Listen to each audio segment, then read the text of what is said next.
Hari Om Tat Sat. Welcome to Swami Jyotirmayananda Society, our journey to self-realization. Please subscribe for the mystical meanings and to enjoy daily Satsang. We are currently exploring the sacred scripture Shri Guru Gita, narrated by none other than Lord Shiva himself to his divine consort, Mother Nature, Ma Parvati. And today we are starting from shloka number 123. So the Lord continues, Swayam Sarvamayo Bhutva Param Tattvam Vilokayet Parat Parataram Nanyat Sarvametan Niralayam. Here, Lord says, perceive the highest principle for yourself by becoming one with all.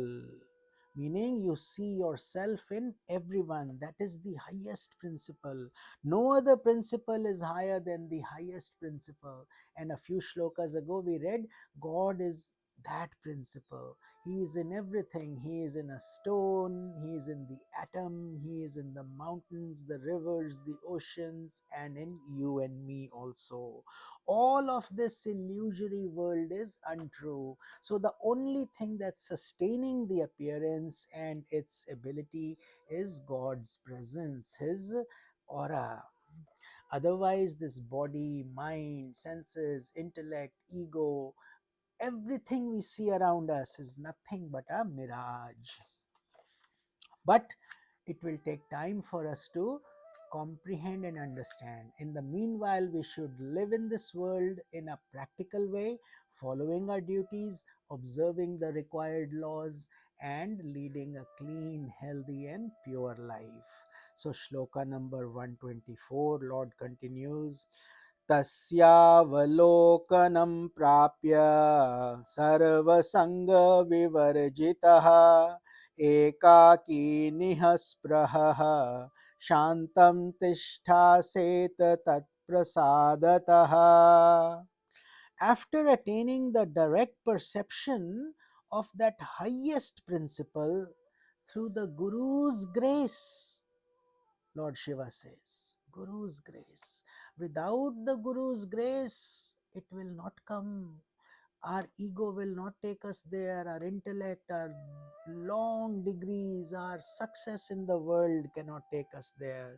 It comes through humility, compassion, sincerity, love, self effort, and without Guru's grace, all that also doesn't help. So we need the Guru's grace. If it wasn't for my Guru's grace, where would I be, O Guru?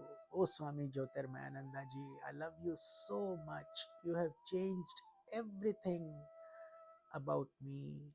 I came to you as an ignorant, worldly child with so many problems, and you with your grace have converted me from a crow into a swan. Jai Gurudev. And through your grace, now this wisdom is being disseminated in a humble way, and it's all you, O Guru. I cannot take even an iota of credit in this. So thank you to Lord Shiva, Mata Parvati, my Gurudev, Swami Shivananji Maharaj, Shankaracharya Ji Maharaj, all these divine masters who are bestowing their grace on this lowly insect like life like mine and converting it into something so divine, so pure. None of this would have been possible without Guru's grace. Jai Gurudev. So, when you have Guru's grace, you remain solitary and peaceful. That peace that comes to you cannot be purchased with all the wealth in the world. Even trillionaires are unhappy, they commit suicides. Money is not the answer to the problems. It no doubt is helpful, and you can do a lot of good with it, and it can provide you some comfort, but it doesn't guarantee you peace. Peace comes through your inner heart, through your following the Guru's guidance. So, when you become peaceful without any worldly attachments or desires, How will peace come? When you shed off things, not by accumulating them. Please listen, shed off things. Keep your life simple. Do keep only what is necessary. Lead a comfortable, clean, hygienic, pure life. Iron your clothes. That doesn't being spiritual doesn't mean becoming shabby or throwing away your things in a haphazard manner. Try to be clean and pure and be ever in bliss. Give up desires, unending desires and attachments. View it all like you view your own dream. That is the essence. Shloka 125. Lord Shiva continues, लब्धं वाथ न लब्धं वा स्वल्पं वा बहुलं तथा निष्कामेनैव भोक्तव्यं सदा संतुष्ट चेतसा. Whether or not you obtain worldly pleasures, and also whether you obtain them in small or large measures, always enjoy them with a contented mind and without desire. See, Lord Shiva is giving us a profound lesson. So many of us are always wanting something that we don't have. No matter how much we have, it is never enough. We are always trying something. That in itself is not a problem. The problem comes in when we become discontented and we become upset and annoyed and frustrated. Contentment is the highest. One of the gatekeepers to the palace of liberation is known as contentment, meaning whatever God has given you is based on your karma, and not even an iota of that can be taken away. What is rightfully yours, it will come by the divine plan. You continue to put in your effort, but internally don't desire too much. God, the divine energy, will provide you everything and much more. So have that faith and sincerity and that compassion and love in you. Rest will come automatically. Shloka 126. Lord continues, Sarvagya Padamityahur Dehi Sarvamayo Buddha Sadanandah Sada Shanto Ramate Yatra Kutrachit. After attaining the state described by the wise as all knowing, an embodied soul lives as one with everything, is ever blissful and peaceful, and remains cheerful wherever he is. Just contemplate on that feeling. That is the feeling of self realized masters, because that state has now been attained, and all the wise sages and saints want us to experience that. So, therefore, at that level, the embodied soul is no longer in bondage. They are known as Jivan Mukta, meaning they have been liberated while in this body. And so they are always feeling that nectar of peace and bliss.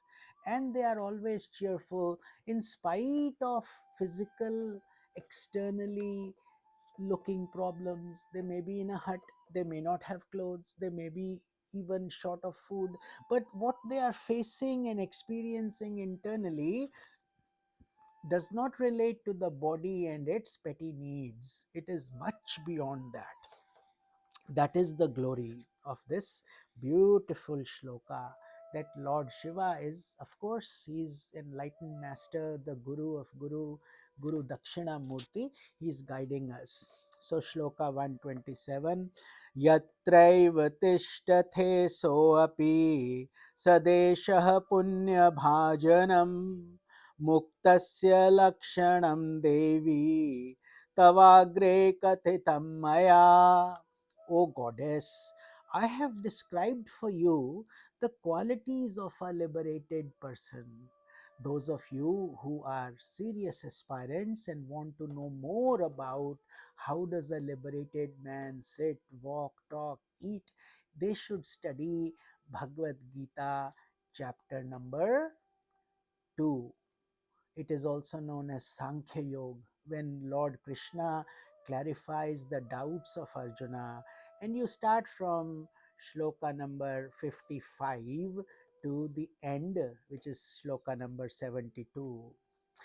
But reading the whole chapter is much more beneficial. Better yet, reading the whole Gita, reading one shlok daily could change your life forever. But since you have to start somewhere, and we are discussing the characteristics of a liberated person, just read those shlokas, but read them with deep interest and one shloka and contemplate on it. It is profound wisdom. So here Lord Shiva is continuing. He says, and Lord Shiva is explaining the same thing, meaning it doesn't matter whether it comes from Shiva or Krishna or Mata Durga or Hanuman or Jesus or any religion, any sage, any saint. If they are true, if they are sincere, if they are not fake, they will have the same exact answer. Why? Because the universe operates under cosmic laws. It doesn't operate under your God or my God. It operates under cosmic laws. And there is only one God, one element of water, one fire, one air, one ether, one earth. We may break it up and call it America and China and India and so on, but Earth is Earth. God created the planet. So it's that level that we need to resonate at.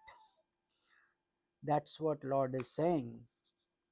So here he says, I have described to you the qualities of a liberated sage, a person. Indeed, wherever such a being lives, that place takes on the same merits, meaning that place becomes holy, divine, worshipful.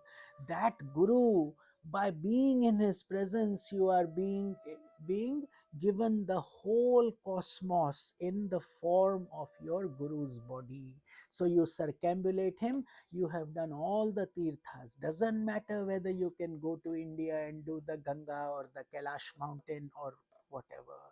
In the Guru's feet resides the whole universe. And that is true. This is what Lord Shiva is guiding us. So, with this, we conclude the satsang and we will continue this holy journey tomorrow. This is Swami Nikhilananda. Hari Om Tat Sat.